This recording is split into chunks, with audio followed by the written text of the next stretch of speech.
प्रिया kitchen में चाय बना रही होती है और सुमन ड्राइंग रूम में बैठकर मजे से टीवी देख रही होती है। तभी दरवाजे की घंटी बजती है।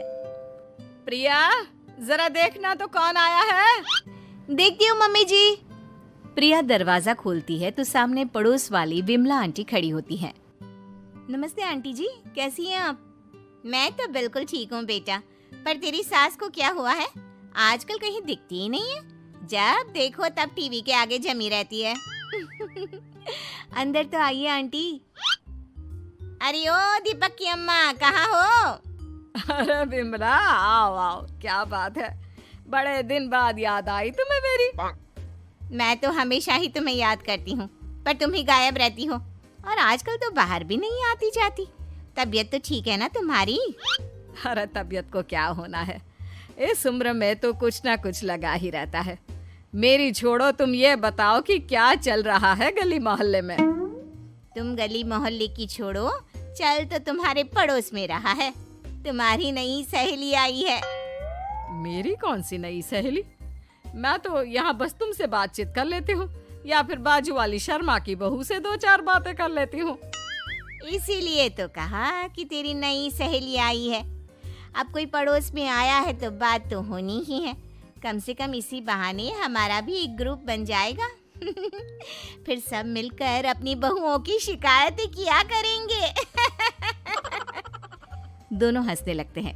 तभी प्रिया चाय लेकर आती है और सामने टेबल पर रख देती है। दोनों चाय पीती हैं और बातें करते हैं। चलो मैं चलती हूँ, अब कल मिलते हैं। राम राम।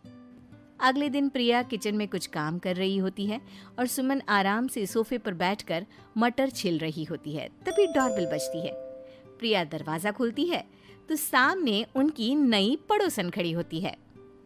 जी, आप कौन? मैंने पहचाना नहीं। नमस्ते बेटा, मैं शारदा, आपके बगल वाले घर में अभी 2-4 दिन पहले ही शिफ्ट हुए हैं।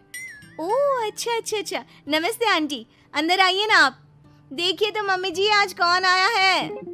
इतना कहकर प्रिया किचन में चाय बनाने चली जाती है। नई पड़ोसन को घर पे देखकर सुमन थोड़ा हैरान हो जाती है। नमस्ते बहन जी, मैं शारदा, आपकी नई पड़ोसन। अच्छा, आप हैं हमारी नई पड़ोसन। आइए आइए, और बताइए कैसी हैं आप? जी बिल्कुल ठीक हूँ। वो दरअसल घर पर छोटी सी पूजा रखवाई थी, बस उसी का प्रसाद देने चली आई। सोचा इसी बहाने नए पड़ोसियों से भी मुलाकात हो जाएगी। ये तो बहुत अच्छा सोचा आपने। सुमन प्रिया को आवाज लगाती है। अरे ओ बहू, जरा चाय पानी का तो आके पूछ लो। ये आजकल की बहुएं भी ना, जब तक बोलो नहीं तब तक कुछ नहीं करेंगी। आई मम्मी जी। प्रिया चाय लेकर आती है। दोनों बैठकर चाय पीती हैं और खूब सारी बातें करती हैं। अच्छा बहन जी, अब मैं चलती हूँ, फिर मिलते हैं। अब तो आना जाना लगा ही रहेगा। शारदा के जाने के बाद प्रिया किचन से बाहर आती है। क्या बात है मम्मी जी, आप दोनों को देखकर तो लगा ही नहीं कि पहली बार मिल रही हो। आप दोनों तो बिल्कुल बिछड़ी हुई सहेलियों की तरह बातें कर रही थी। अरे जब दो औरतें मिल जाती है ना, तो बातें अपने आप ही निकल आती है। अब तू अपने काम पर ध्यान दे, बातों पे नहीं। ऐसे ही कुछ दिन बीत जाते हैं। अब सुमन और शारदा अच्छी सहेलियां बन गई होती हैं। दोनों एक साथ मंदिर जाती, मार्केट जाती और कभी कभी तो विमला भी इनके साथ मिलकर खूब हंसी ठिठोली करती। एक शाम तीनों बैठकर सुमन के घर पर चाय पी रही होती हैं कि तभी बहुत तेज बारिश शुरू हो जाती है। सुमन जोर से प्रिया को आवाज लगाती है। प्रिया, ओ प्रिया, देख कितनी तेज बारिश हो रही है। जाके छत से सारे कपड़े ले आ, नहीं तो सब भीग जाएंगे। सुमन 2 बार आवाज लगाती है लेकिन प्रिया का कोई जवाब नहीं आता। शायद प्रिया कुछ काम कर रही है, इसीलिए कुछ जवाब नहीं दे रही। अरे काहे का काम, आराम फरमा रही होगी महारानी। तभी प्रिया बीमार हालत में अपने कमरे से बाहर निकलती है। हाँ मम्मी जी, क्या हुआ? मेरी तबीयत थोड़ी ठीक नहीं है ना, इसलिए आग लग गई। अरे सारे कपड़े भीग गए और तुझे सोने से फुर्सत नहीं है। सबके सामने सुमन के मुंह से ऐसी बातें सुनकर प्रिया उदास हो जाती है और छत से कपड़े उतारने चली जाती है। सुमन, ये क्या बात हुई? प्रिया ने बताया ना कि उसकी तबीयत ठीक नहीं। इसलिए उसकी आंख लग गई। तुम भी ना खामखा उसे सबके सामने सुना दिया। अरे आप नहीं जानती शारदा जी, कुछ बहुएं ना बहुत आलसी होती है, घर का एक काम नहीं करना चाहती। ऐसा नहीं है सुमन, तुम्हारी बहू तो बहुत प्यारी है, तुम्हारी सारी बात भी तो मानती है।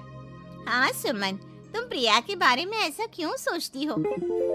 मेरी भी दो दो बहुएं हैं, लेकिन मैं उन्हें अपनी बेटियों की तरह रखती हूँ। आखिर वो भी तो किसी की बेटियां ही है ना। और अगर तुम ऐसा ही व्यवहार करोगी तो एक दिन प्रिया भी तुम्हारे साथ ऐसा ही बर्ताव करेगी। शारदा और विमला की बातें सुनकर सुमन की तो बोलती बंद हो जाती है। वहीं प्रिया भी बाहर से सारी बातें सुन रही होती है। अरे मैं कोई उसकी दुश्मन थोड़ी ना हूँ, मैं भी उसकी माँ हूँ, लेकिन कभी कभी सास बनना पड़ता है, नहीं तो बहुएं हाथ से निकल जाती है। देखो सुमन, ये सब सोच का फर्क है। अगर तुम ये सोचोगी तो कभी प्रिया को अपनी बेटी नहीं बना पाओगी। इतना कहकर शारदा और विमला वहां से चली जाती हैं और सुमन अकेले बैठकर उनकी बातें सोचने लगती है। अगले दिन प्रिया और दीपक अपने कमरे में बैठकर बात कर रहे होते हैं और सुमन उनके कमरे के बाहर कुछ काम कर रही होती है और उन दोनों की बातें सुन लेती है। दीपक, तुम्हें पता है हमारे पड़ोस में जो शारदा आंटी है ना, बहुत अच्छी हैं। अच्छा, ऐसा क्या हो गया जो तुम्हें वो इतनी अच्छी लगने लग गई? कुछ खास नहीं, बस कल जब मम्मी जी मुझे सबके सामने सुना रही थी तो शारदा आंटी ने मेरा साथ दिया। मैं तो सच में हैरान ही रह गई थी जब उन्होंने मम्मी जी को मुझसे ऐसा बर्ताव करने के लिए मना किया। अच्छा, फिर क्या हुआ?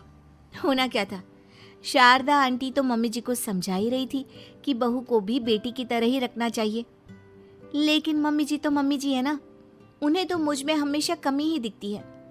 काश मुझे भी शारदा आंटी जैसी सास मिली होती जो मुझे भी अपनी बेटी जैसी समझती। सुमन ये सब सुनकर बहुत उदास हो जाती है और वहां से चली जाती है। प्रिया की बातें सुमन के कानों में बार बार गूंज रही थी। उसे बहुत शर्मिंदगी महसूस हो रही थी कि उसने प्रिया के साथ बहुत गलत किया है। अगले दिन सुमन शारदा और विमला को बुलाती है। क्या बात है सुमन, आज तूने ऐसे अचानक क्यों बुलाया? सब ठीक तो है ना? हाँ हाँ, सब ठीक है, तुम दोनों बैठो तो सही। तब तक दीपक और उसके पापा भी आ जाते हैं। प्रिया, तुम भी आ जाओ। क्या हुआ मम्मी जी, आपने बुलाया? हाँ प्रिया बेटा, मैं आज सबके सामने तुमसे माफी मांगना चाहती हूँ। मैंने आज तक तुम्हारे साथ बहुत बुरा व्यवहार किया है, लेकिन तुमने कभी भी मेरे साथ बुरा बर्ताव नहीं किया। मुझे अपनी गलती का एहसास हो गया है, हो सके तो मुझे माफ कर देना। प्रिया अपनी सास की बातें सुनकर हैरान हो जाती है। उसकी आंखों में आंसू आ जाते हैं। प्लीज मम्मी जी, आप मुझसे माफी मत मांगिए, मैं भी आपकी बेटी ही हूँ। वैसे एक थैंक यू तो मेरी नई सहेली को भी बनता है, जिसकी वजह से मुझे मेरी गलती का एहसास हुआ। शारदा बहन, आपका बहुत बहुत शुक्रिया जो आपने मेरी आंखें खोल दी। अरे क्या सुमन, तुम भी ना। तो फिर इसी बात पर चाय और पकोड़े हो जाए। हाँ हाँ, क्यों नहीं।